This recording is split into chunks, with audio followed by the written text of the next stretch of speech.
guys are here. But I got to tell you what I think the problem actually is. Just a few minutes ago, when I was in Starbucks, there was a guy who looked across the street and he saw a flag upside down. And he says, oh, these people don't know anything about flag etiquette. And he says, these people ought to be shot. Now, this guy was a veteran.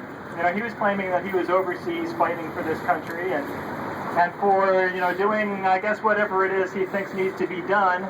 But when he puts the flag of the United States of America ahead of the Constitution, when he puts that ahead of our rights, when he says that people ought to be shot for what used to be called an idol. Now, I don't know if any of you guys know the history of how our flag came to be a national symbol, how the Pledge of Allegiance came to be, but if people understood that it was a socialist who actually started off that pledge, the promise to obey a flag, and how Christians for a long time thought that was idolatry, there was a lawsuit about that. I guess I wanted to talk to this guy a little bit. I wanted him to understand that there is something more important than the symbol, and that what it symbolizes is something far greater, and that what we've been fighting for overseas is not the flag. It's not anything like that. And I guess I just wanted to say just a couple of things. I don't think we need to detail all the problems in the world today, do we? I mean, I think we all understand that our government is off the rails. I think we all understand that there are all kinds of problems with our government. It's ungoverned. But let's figure out also where that's starting. How did it get this way? We voted for it, didn't we? Didn't we, the people, over generations choose exactly this?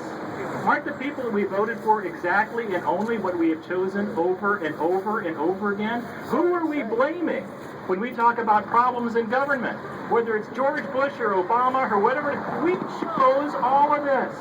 And under whoever we've been choosing lately, government's been getting bigger and bigger and more oppressive. You can say that, oh yes, George Bush started the Patriot Act. The Democrats have been keeping it too. You know, who is actually undone? Who is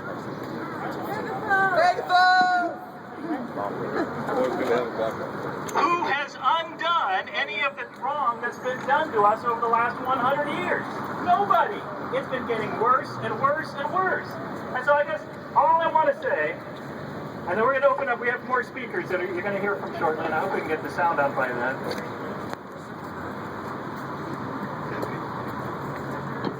But the problem, my friends, is that our fellow Americans need to be awakened. They need to be awakened to their accountability for what we've got. And more than that, they need to have a picture of how this is supposed to work. We can't just tell them the problems of our country and expect them to say, oh, woe is me, and then get up off their butt and do something, because we have to have some kind of vision. We have to have a vision that's better than this. So I suggest we start articulating as well as we can what it is that the country is supposed to be. We have to paint a picture of what liberty is supposed to look like, how it's supposed to work. We have to tell people that we don't need to put our faith in politics. There are things that are far greater than politics. Our constitutions were a far better thing than we've got right now. And if people were to read them and understand the kind of freedom that we're supposed to have, and understand that the accountability for our freedoms is not as dangerous and scary and wrong and terrible as we've been told, that we really can be trusted even more than we can trust politicians, for goodness sakes. So as we listen to the speakers, as you're talking to your neighbors, think about what it is that we want and how we're going to get it, and then who we need to get it from. It's not our politicians, it's not the police, it's our neighbors. They're the ones that we have to get on our side. So just kind of as the last thing, I don't know if you ever remember Alexander Haig. He did a lot of nasty things and said a lot of horrible things, but one of the things that shocked me the most when I heard it out of him was something along the line of, let them have their protests, let them go take the streets and protest as long as they pay their taxes. And you think about how frightening is it that they don't care what we do as long as they have the power, as long as they have the force. They've got our money. They decide what money is. As long as we let them get away with all of this in peace and all we do is talk, that's not good either.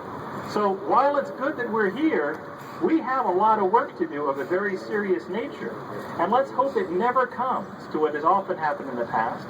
Nobody wants violence. That's the last thing we want. We want to have a peaceful revolution through elections.